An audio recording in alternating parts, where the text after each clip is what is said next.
So the first session is a module introduction. I just want to explain some principles about the module, make sure that you know where to find things, make sure you understand what the module is about. Okay. So this is what we're going to cover. And the most important thing probably just to mention is that I am recording the session as usual. Just need to advise you that because it means that if you were to speak very loudly, you would be recorded as well. Okay, so we just have to advise people that they are being recorded. In reality, the microphone doesn't really pick you up. So even if you ask a question, normally the microphone can't hear what you're saying. But okay, we look at MOLE, we look at the module handbook, references and resources, STAR catalogue, and CIS, which is the Construction Information Service. Polite lecture rules, apologies if you've seen these before, but these are just the kind of the rules that I like to stick to if we can, because it just makes everything work better. So just try and turn up on time. If you're more than 5 minutes late, I would prefer it that you don't come in, okay, because it's just very disruptive to everybody in the class if people are walking in late. Okay, remember that the videos are recorded, the lectures are recorded, so if you are late, just watch the video later. Okay, equally, I mean, I encourage you to attend the lectures, but if for whatever reason you can't make it, you know, you're free to watch the video in your own time. Okay, obviously if you attend the lecture you can ask questions, but you know, if for whatever reason, if you're ill or you just have a clash with another element of your course, don't worry if you have to miss a lecture. Note-taking is therefore optional, so just remember that you will have all of the slides and you'll have a video recording with my voice. So, you know, by all means take notes, but just remember that the material is available afterwards. Please tell me if you can't hear at any time. Feel free to ask questions during the lecture or after, and please no talking while I'm talking. Okay, then we'll move on to cover these other elements, the assessment, and I'm going to show you a few examples of the of submissions, but we have got another session later on in the course where we look in more detail at the submission. Module calendar and how to contact me. So let's go, first of all, let's go straight into MOLE. Okay. So if you go to, I'm sure you can all log into MOLE now. Go into 6843. Apologies that it's half off the screen there, it's a shame. And the first thing you'll see is the module calendar. Okay, you can view this by week, by month, or in the agenda view. And every event, including the submission dates, are in the calendar here. If you click the little add button at the bottom, it will add it to your own Google Calendar. It's already added to the MSc SAS calendar, but for those students who are not taking the MSc SAS program, just click on the add button and it will add it to your own calendar. Obviously then you can have that Google Calendar on your on your mobile device if you wish. Okay, if we look down a bit, the next thing we come to is the module handbook, and let's have a look at that. Okay, we don't print out module handbooks anymore. Okay, it's just a waste of paper. So I encourage you as well not to print them out. Just, I'd rather you view them on screen, view them on your mobile device. You know, we don't need to chop down trees to print out this stuff. Okay. Okay, so what you've got, in fact, I'll just open it again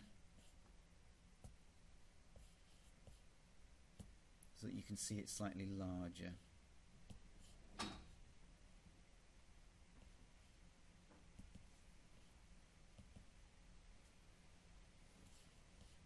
Okay. So I'm sure you're familiar now with the module handbooks. Here it is.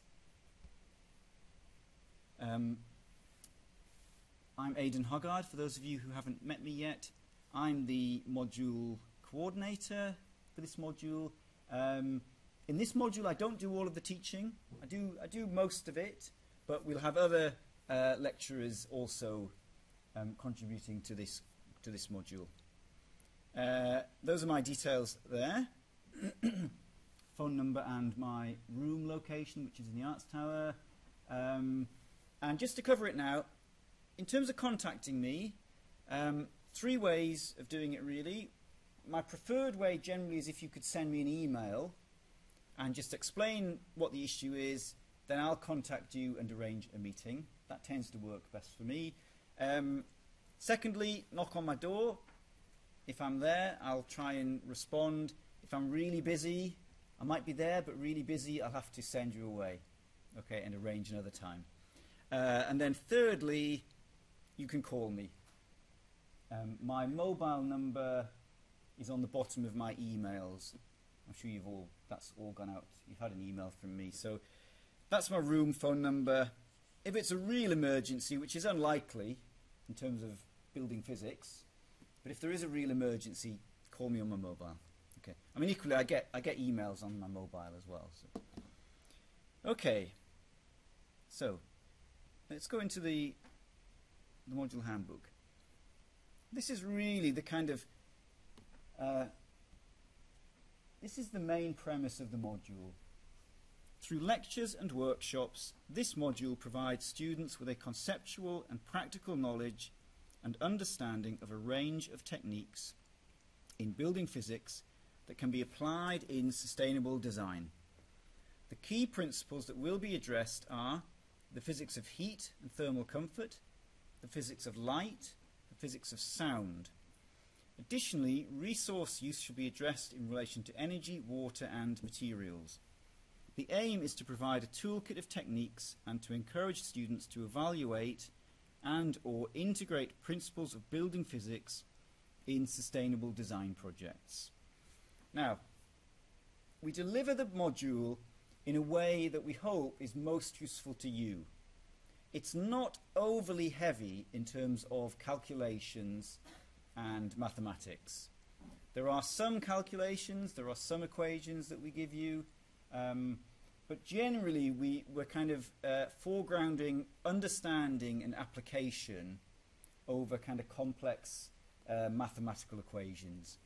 Also, many of your students who are on the SAS course are also taking the environmental simulation module, and a lot of the kind of work that you would have done in calculations maybe 10 years ago, we will now be doing in software in a 3-dimensional environment, which I think is a much better way of working than very complex equations. Okay, so the module aims are here, and you can read those in your own time. 6843? Principles of Building Physics? Yeah? Okay.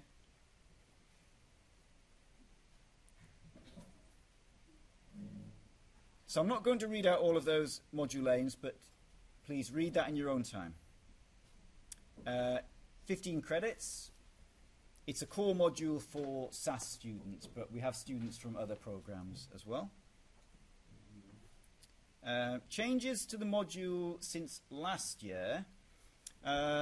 We've got new case studies for the assignment, which you'll see when we have the assignment briefing session. So we've used the same buildings for 2 years running, but we felt we needed something fresh. Okay. And more benchmark metrics to be explained to provide better synthesis with ARC6780. By metrics, we mean the kind of numbers that you're aiming for in a building, the kind of performance figures. So not really many changes. The module is delivered primarily through lectures and workshops. And as in all of your modules, at this level, there's a good deal of what we call independent learning. So at a master's level, you're not sat in classes the whole time. There's a lot of work where you have to go and do your own research, your own study, in order to develop your learning. Okay, let's just go through it. Learning outcomes. Again, I'm not going to spend the time to read all of those out now, but please read them in your own time. Very important. Skills and employability. I mean, I think the skills learnt here are very relevant in terms of employment in the design world, either as architects, as engineers, as consultants. I think the principles that we're teaching you here are really fundamental to designing sustainably. Okay.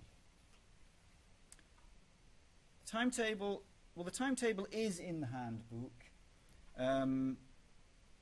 and it's correct. At the time that this went to press, this was correct. But to be honest, I prefer it if you use the live Google Calendar, just in case if there is a change, the Google Calendar will be updated immediately. I can't promise that this piece of paper would be updated.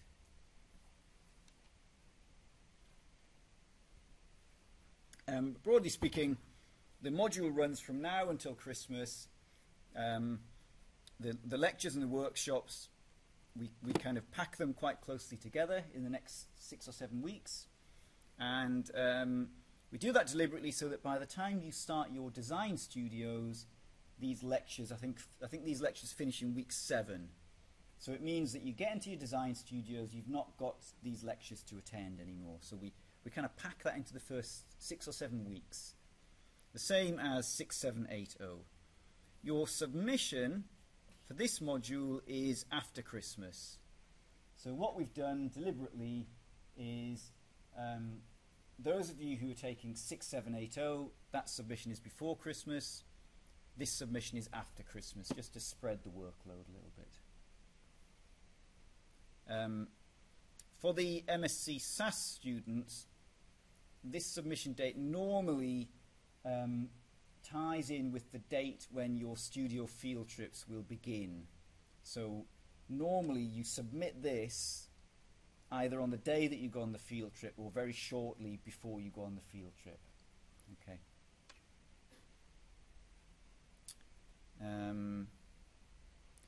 Now, while we're talking about submissions, this will probably be quite helpful to you. I have lots of questions every year about what happens if my submission is late. So let's just deal with that now. If you go to the Sheffield University website and if you search for, I think, late submissions, I think works. Okay, yeah. The first thing you'll find is this document called Penalties for Late Submissions. Okay, so you can find that and read it yourself, but I'll just summarize.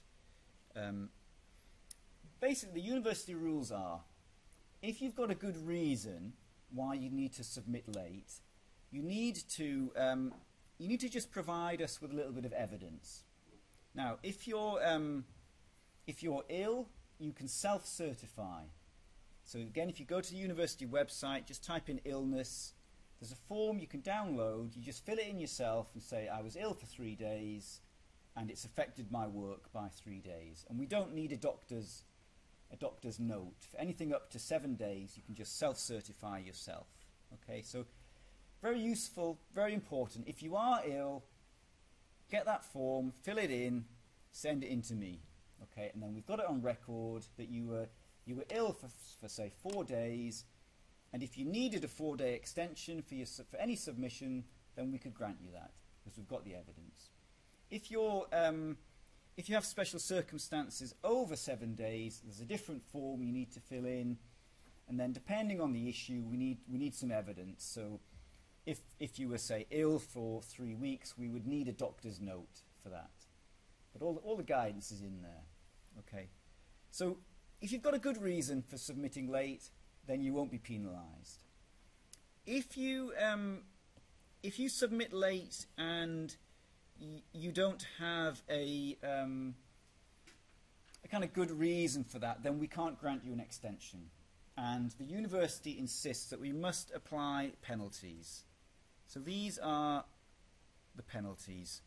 And basically, depending on how many days late you submit, your final mark would be reduced by or multiplied by this factor here. So if you submitted 3 days late, your final mark would be multiplied by 0.85. Okay, that's working days. So Saturdays and Sundays don't count. So if your submission was on a Friday and you submit it on a Monday, that would be classed as a 1 day late. Okay. Now I'm not suggesting anybody does that, but the main thing is not to get really worried about it. Okay. Sometimes you submit late. Things have just got on top of you. You're not happy with the work. You submit late. So, there is a system in place. You will be penalised if you don't have a good reason for it and have provided the evidence. If that mark would take you below a pass mark, which is a 50, then you would fail that module, and then you would have an opportunity to resubmit. So even if you fail a module, it's not the end of the world. You have an opportunity to resubmit that module. Okay, but generally just try and submit on time. Okay, the submission in this module is digital. You just upload it to Mole, so there's no worry about print queues or getting a report bound. All right, so I thought I'd cover that because every year I get quite a lot of queries about late submissions. Generally, just try and submit on time, and you'll be fine. Okay, assessment of this module is 100% coursework. There's no exam on this module, and we'll talk a little bit about the coursework later. We assess your coursework on this basis. Synthesis of theory and practice is 50%. Argument and critical position is 30%. Structure and clarity, 20%. But don't worry too much about that. Okay. Okay, the coursework, the assignment. As I say, we do have a more detailed session on this later in the course, but just to give you an awareness of what you're working to, you will be required to complete a case study based upon an existing building. The required report of 20 A3 sides accounts for 100% of the assessment. The report will be used to test the understanding and knowledge presented in lectures and explored in workshops. Particular attention will be paid to ensuring that the student has a conceptual and practical understanding of principles of building physics in sustainable design through the evaluation of a case study building. The report will contain research into the case study building, your own observations and environmental testing carried out on location. It is expected that the report will be substantially image-based with text and annotations as required. A briefing session will further explain the requirements of the submission. Okay, so what it means is we're not assessing you through an exam. And we didn't feel for this module that the best way to assess you would be to kind of test you on exactly what we've shown you. We're looking for a little bit more kind of independence in your approach. And therefore what we ask you to do is we ask you to take a building, a real building, and we'll give you some examples, or you may choose your own. And then we ask you to apply the understanding that you've learnt in this module to assess that building in terms of sustainable design. Okay? And I'll show you, when I get to the end of the module handbook, I'll show you a few examples quickly, just to give you a feel for what you're working to. Feedback will be given on Mole digitally. Okay. And as I say, the submission is a PDF. submitted through MOL. There's no paper involved in this module. In the module handbook, you've got some standard university guidance about plagiarism, but it's really important. It's really great advice. Have a look at that. Have a look at those links on there, and that will help you in all of your modules. Academic support. There's some links there to university support. Okay, the reading and reference list. Now, what I've done, the reading list is fairly large. Okay, sorry, there's quite a lot on that. But I'm not expecting you to read them all. Okay, and the way that I've put this together is most of these references you can download. There are just a few there that you can't download, but most of them you can download. And the reason I do that is I much prefer to give you a fairly large reading list, but depending on your interest, depending on maybe your studio project, or maybe depending on the building case study that you've selected, I ask you to then review those references and decide which ones you're most interested in. Now, building physics is a very, very large subject. We have professors of building physics here who have spent 20 years looking at lighting controls. We've got professors here who've spent 20 years looking at the acoustics of streets. It's a huge area. Now, we're not trying to make you experts in all aspects of building physics, but we want you to kind of have an interest and maybe find the area that you maybe want to explore further. And some of you who are maybe at the end of your masters are considering a PhD, again, we want you to kind of start to think about what's your area of specialism. So that's why there's quite a large list, but because they're downloadable, what I encourage you to do is have a look at that list, start downloading the references, store them on your computer, and have a quick look through them, and maybe put your own list together. Maybe put a sort of high priority, medium priority, low priority, and decide which of those references you're going to read immediately. Some of them you might read later on, or there might just be specific chapters that you want to read. What I quite like to do, I tend to use Adobe Acrobat, or quite often I use it on my iPad for reading, and you can use the markup tools.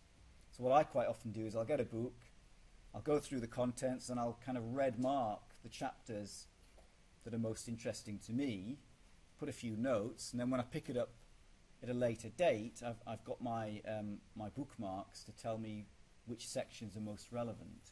Yeah, so that's up to you. Okay, you can download from CIS, and I'm going to run through that very quickly. So there's the link to it. Okay, CIS is the Construction Information Service. You can also get to it, let's just go back to the beginning, log into Muse.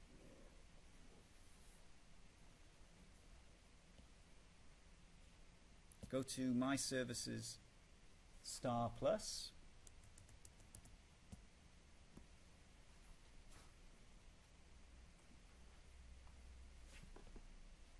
On there.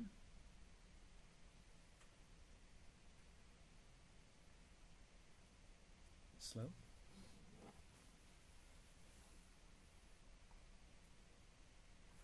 Okay, if you type into the search, just type in Construction Information Service.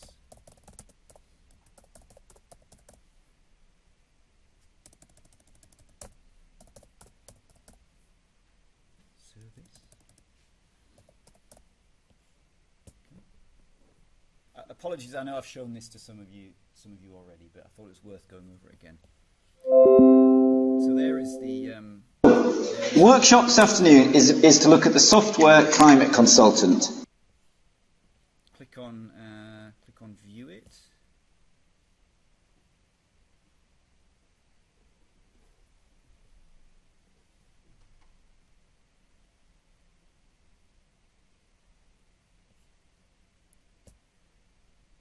Get there eventually. Takes a while.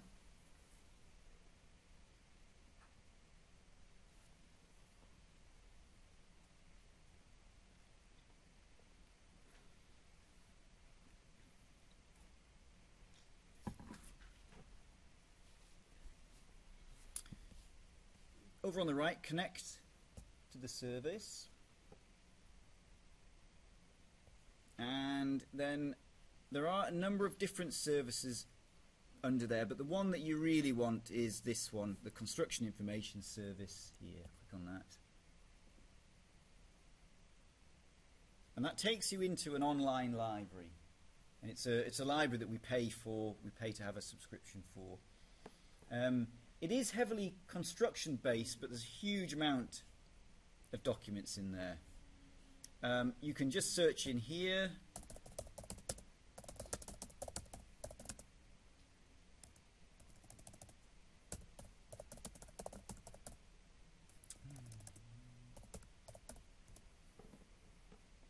And once it finds it, you can hit the download it to your hard drive. The documents here are not time restricted, so once you've downloaded it, they're yours, really. You've also got the advanced search up here, which is quite useful. And what you can do is, for example, search by publisher, not by author, but by publisher. And you can filter it by date, by time, but quite often just searching by the publisher will restrict you to a certain field. Okay, so that's a really useful resource, really powerful resource. Right.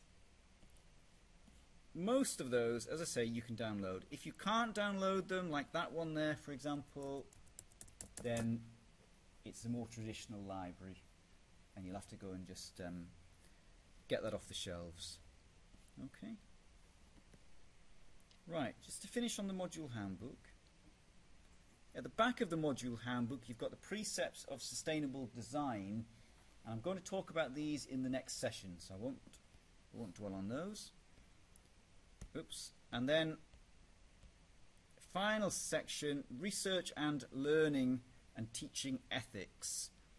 Now, what ethics is all about is if you're doing any work that involves real people, so if you're going out into the street and asking people questions, if you're going into a building, which we probably will, and observing people or asking them things, then the university has a policy where we've got to make sure that things are done ethically.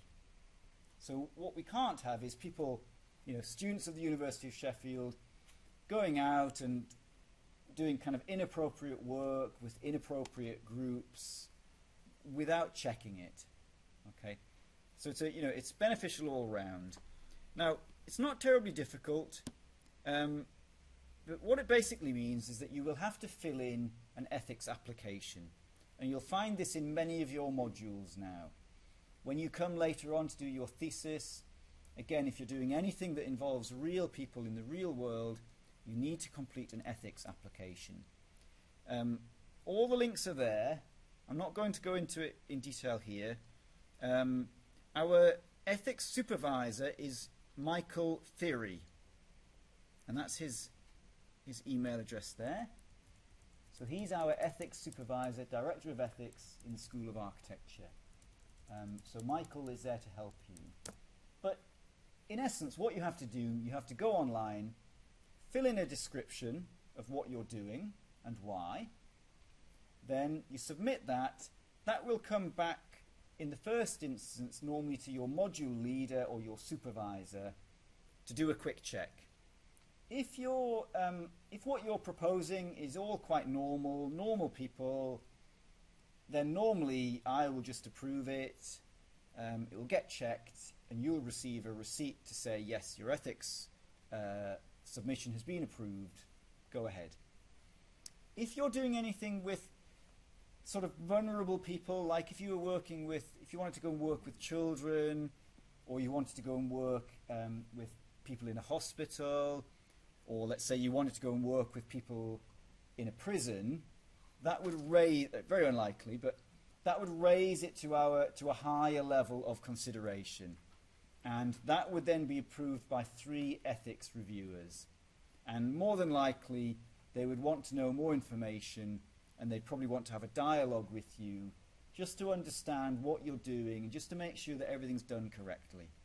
Okay, so you'll hear quite a lot about ethics. It's not a huge problem. It's just there to protect the public and to protect yourselves.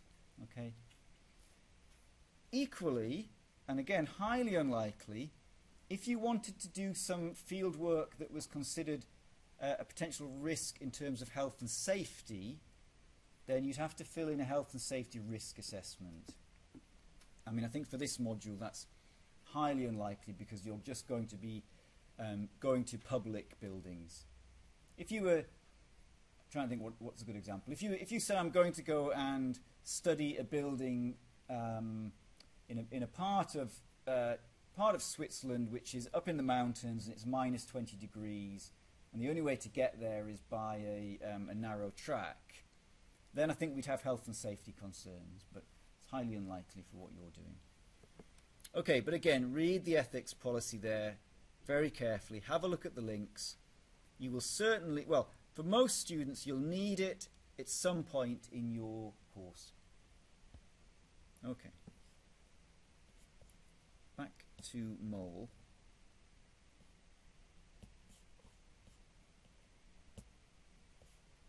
So that was the module handbook, which you can download on MOLE there. Then the next thing on the MOLE site is the lecture resources. Let's click under that. And what you'll see is all of the lectures on the course are already there. And if you wanted to go and have a look at those in advance, you can. You don't have to.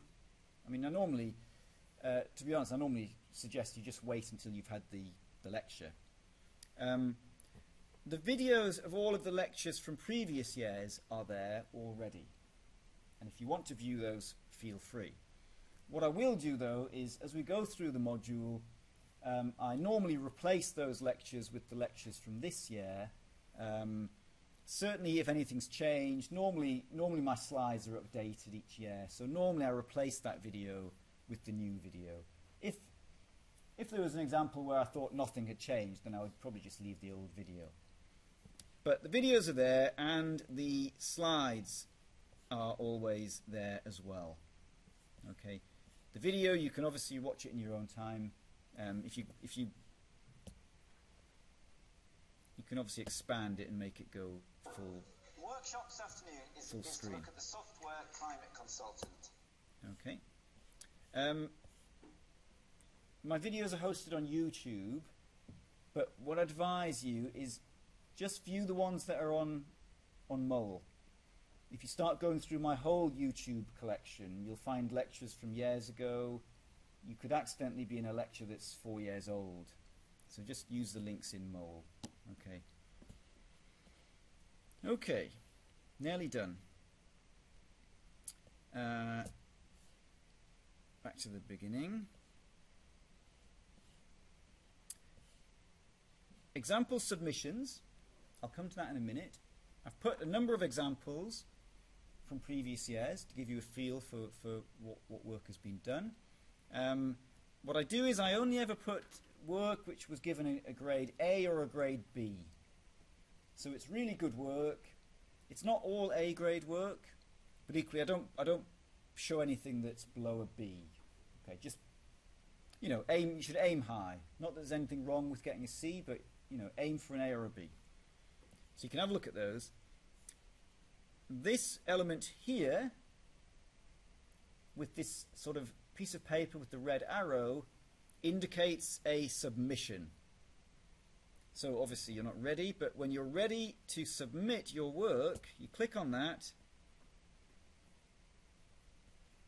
submit the assignment, and you fill in your details here.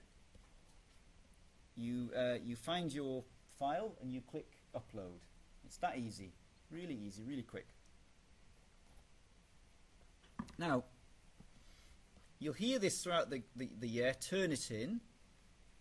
What Turnitin is an online resource where you can upload work and it looks for a similarity check. So what it does, we use it as staff to check for plagiarism and to make sure that students are not copying work, okay, either deliberately or accidentally. You can use it to check your own work. So obviously if you've copied a report from another university, you know that that's copied. So you would know that it would be 100% copied. So that's not much use to you. But what you can do is upload your work. If the similarity check comes back quite high, it would indicate that you're probably not referencing correctly, or that you're taking substantial pieces of work from books and putting them in. And Turnitin will tell you what the similarity is. And if you get a high similarity, it means you can just go back in and do some more work on the report. And what I do is I allow you to submit multiple times. So you can submit it the first time round. If it came back with a high similarity, you can do some more work and resubmit it. Okay. I mean, it's not normally a problem. Equally, we ignore, sort of small similarities. We just ignore that. That's quite normal. And I normally tell Turnitin it's ignoring, I think, any collections of words fewer than 10. So it ignores any small similarities. However, be clear, what it will do is if you do copy anything, it will tell us, okay? Because it's got every submission ever made pretty much to any university, certainly in the UK. It's got a huge database. So, just be clear that if you were thinking of copying too much from somewhere, Turnitin will probably tell us. All right. No, don't worry about that then. That won't happen. Okay, let's just go back.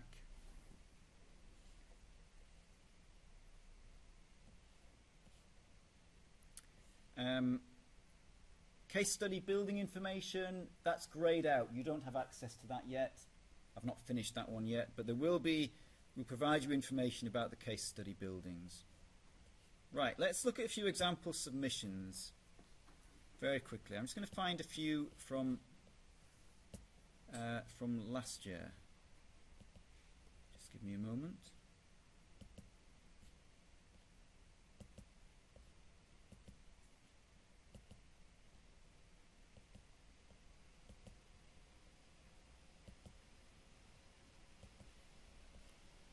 Okay.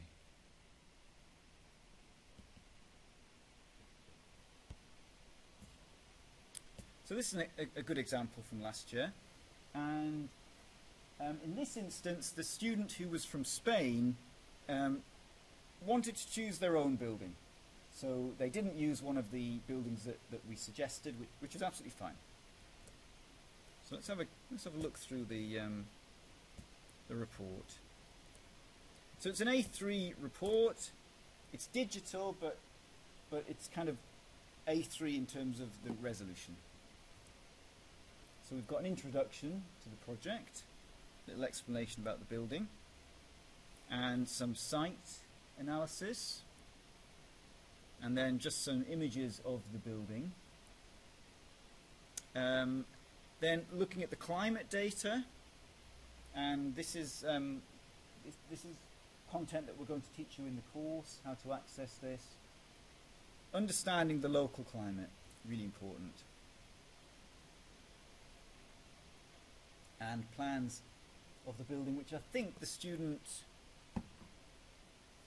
they managed to find these. They didn't have to draw them. looking at some sustainable design strategies. And then moving into some analysis of the strategies that are employed in the building. Looking at the construction of the building. And then moving into a more detailed study here, looking at the daylight and the natural ventilation, and with a kind of a commentary here. Then here the student is taking some readings on site. And we're going to show you in a week or two how to use our environmental meters, how to take readings on site. So here what they're doing is they're not just using their eyes and their ears, but they're actually taking some measurements. And really starting to analyze those results for the building, looking at the materials, and then a conclusion and references. So that's an example report. That was actually 18 pages, that one. Let's have a look at another one, and then we'll have a break. Okay. So this student, again, chose their own building. They chose a building in the UK, but they decided not to use one of the ones that I offered. And they chose a building in Manchester. This is the building. So we've got some site information, floor plans. I'm not entirely sure, but I think this student may have drawn the plans himself. Again, climate analysis using climate consultant software, which we teach in a few weeks. And looking at the building there, describing the building. This is a drawing which I believe is from the architects of the building, so some good research here to kind of find this sustainable strategy drawing. And then quite detailed analysis of this double skin ventilation on the building.